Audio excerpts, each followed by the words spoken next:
Hello guys का update news channel में आपका स्वागत है। आज मैं आपको बताऊंगा जो ट्रेन में लाल डिब्बे और नीले कलर के डिब्बे यूज़ किए जाते हैं उन दोनों में क्या अंतर है, यानी कि एलएचबी कोच और आईसीएफ कोच में क्या अंतर है। उससे पहले मैं आपको बता दूं, अगर आपने अभी तो हमारे चैनल को सब्सक्राइब नहीं किया तो सब्सक्राइब कर लीजिए, जिसके द्वारा आप रेलवे की महत्वपूर्ण अपडेट और जानकारी प्राप्त होती रहेगी। चलिए आइए वीडियो को हम शुरू करते हैं।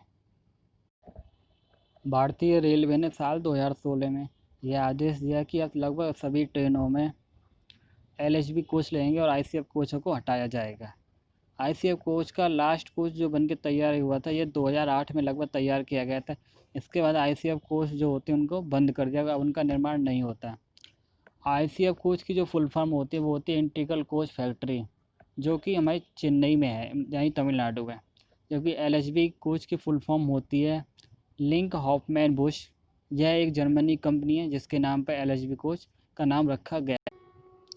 रेलवे ने पहली बार 24 एलएचबी कोच को जर्मनी से मंगवाया था और लगभग सभी कोच एसी और चेयर कार के थे। ये 24 कोच सबसे पहले रेलवे ने लखनऊ से चलकर जो नई दिल्ली लखनऊ के बीच चलती है स्वर्ण शताब्दी एक्सप्रेस, उसमें लगाए गए थे ट्रायल के रूप में। लेकिन कुछ तकनीकी समस्या के कारण इनमें प्रॉब्लम हो गई, जिसके कारण को मंजूरी नहीं मिल सकी। इसके बाद रेलवे ने इन समस्याओं को ठीक करने का काम किया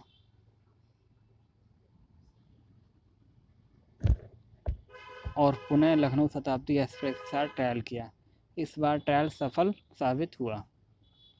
सफल ट्रायल के बाद रेल कोच फैक्ट्री कपूरथला ने 2001 और 2002 में एलएचबी कोचों में सभी प्रकार के एसी स्लीपर सामान्य और पैट्री कार बनाने का काम शुरू कर दिया। मैं आपको बता दूं कि रेल कोच फैक्ट्री कपूरथला के साथ साथ एलएचबी कोच का निर्माण रायबरेली रेल कोच फैक्ट्री में भी होता है, और जो आईसीएफ रेल कोच फैक्ट्री है चेन्नई, वहाँ पे भी इसका निर्माण होता है।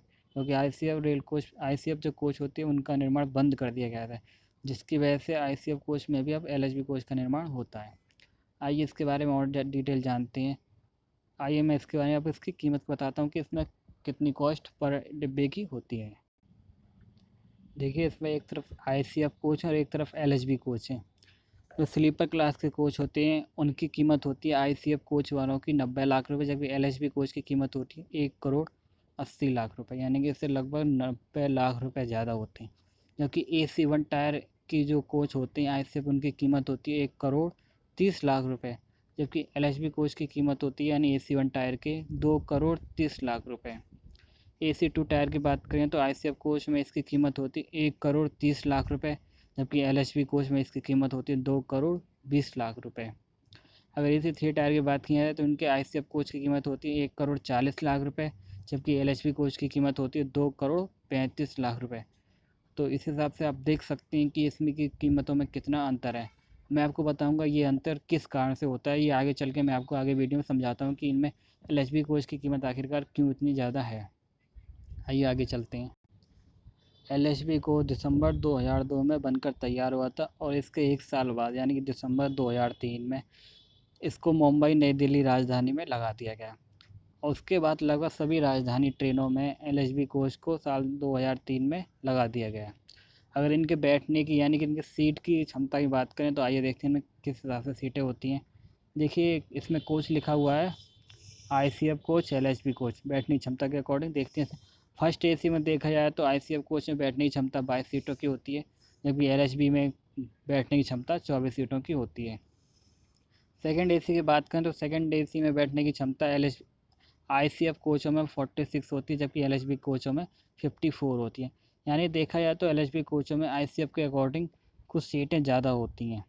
अगर थर्ड एसी की बात करें तो थर्ड एसी में इसमें 64 सीटें होती हैं आईसीएफ में, जबकि एलएचबी कोचों में 72 सीटें होती हैं। अगर स्लीपर क्लास की बात की जाए तो इसमें 72 सीट होती हैं आईसीएफ कोच में, जबकि एलएचबी कोच में 80 सीटें होती हैं। इसी क्रम में यानी जनरल में देखा जाए तो आईसीएफ कोच में 90 सीटें होती हैं, जबकि 100 सीटें होती हैं एलएचबी कोच में। यानी कि एलएचबी कोच में आईसीएफ कोच के अकॉर्डिंग कुछ सीटें ज़्यादा होती हैं। एलएचबी कोच स्टेनलेस स्टील और एल्युमिनियम के बने होते हैं, जबकि आईसीएफ कोच माइल्ड स्टील के बने होते हैं और काफ़ी भारी होते हैं। एलएचबी कोच स्टेनलेस स्टील और एल्युमिनियम के बनने के कारण काफ़ी हल्के होते हैं और इनकी भी कॉस्ट भी काफ़ी महंगी होती है। जो कि मैंने आपको पहले बताया था कि कंपैरिजन करके दिखाया था कि ICF कोच और LHB कोच में क्या अंतर है। तो इनकी तुलना जो मैंने की थी कॉस्ट में इसलिए ये महंगे होते हैं क्योंकि आजकल एलुमिनियम के दाम जो होते हैं, स्टेनलेस और एलुमिनियम काफ़ी महंगे होते हैं और माइल्ड स्टील काफ़ी सस्ता होता है। इस वजह से LHB कोच काफ़ी महंगे होते हैं। आइए आगे देखते हैं इसमें क्या है। अगर हम इनके स्पीड कंपैरिजन की बात करें तो LHB कोच की जो अधिकतम स्पीड होती है वो 200 किलोमीटर प्रति घंटे की रफ्तार होती है, लेकिन इस कोच को 180 किलोमीटर प्रति घंटे की रफ्तार तक ही ट्रायल किया गया है। LHB कोच को भारतीय रेलवे के ट्रैक पर 160 किलोमीटर प्रति घंटे की रफ्तार तक आसानी से चलाया जा सकता है, जबकि ICF कोच की अधिकतम स्पीड 140 किलोमीटर प्रति घंटा होती है। हालांकि इस कोच को ज़्यादातर 110 से 120 की रफ्तार तक ही चलाया जाता है। जो गाड़ियाँ होती हैं भारतीय रेलवे में वो लगभग 110 से 120 किलोमीटर प्रति घंटे की रफ्तार पकड़ लेती हैं, जो जिनमें ICF कोच लगे होते हैं। और लेकिन ऐसा नहीं कि LHB स्पीड नहीं पकड़ती है। LHB कोच वाली भी गाड़ियाँ 110, 120, 130 की स्पीड पकड़ लेती हैं। चलिए आगे देखते हैं इसमें क्या। अगर इनकी आवाज़ की साउंड की बात की जाए कि किसकी साउंड सबसे कम किसकी ज़्यादा होगी, तो ICF कोच की जो साउंड होती है वो 100 डेसिबल की होती है।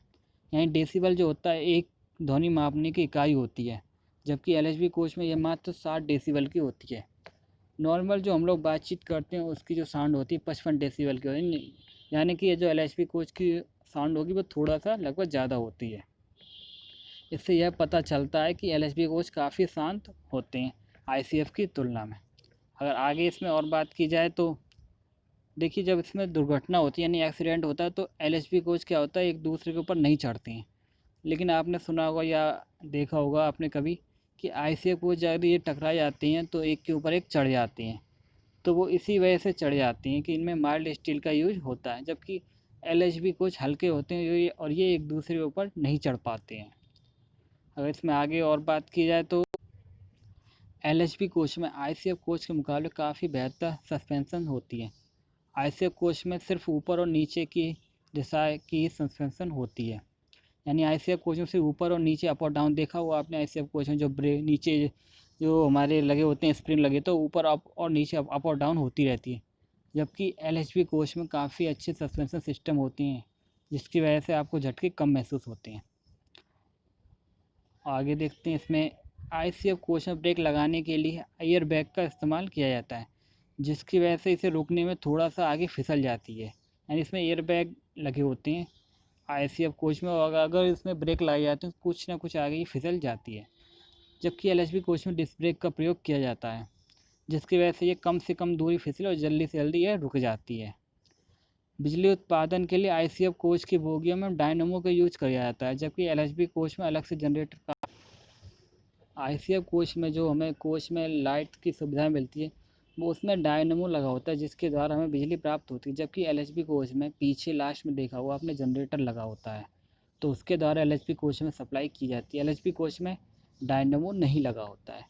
ये जो वीडियो थी मैंने आपको बताई LHB और ICF कोच के डिफरेंस में। वीडियो अच्छी लगे तो प्लीज़ लाइक कीजिए, ज़्यादा से ज़्यादा इसको शेयर कीजिए। अभी तक हमारे चैनल को सब्सक्राइब नहीं किया तो प्लीज़ सब्सक्राइब कीजिए। Thank you for watching, have a nice day.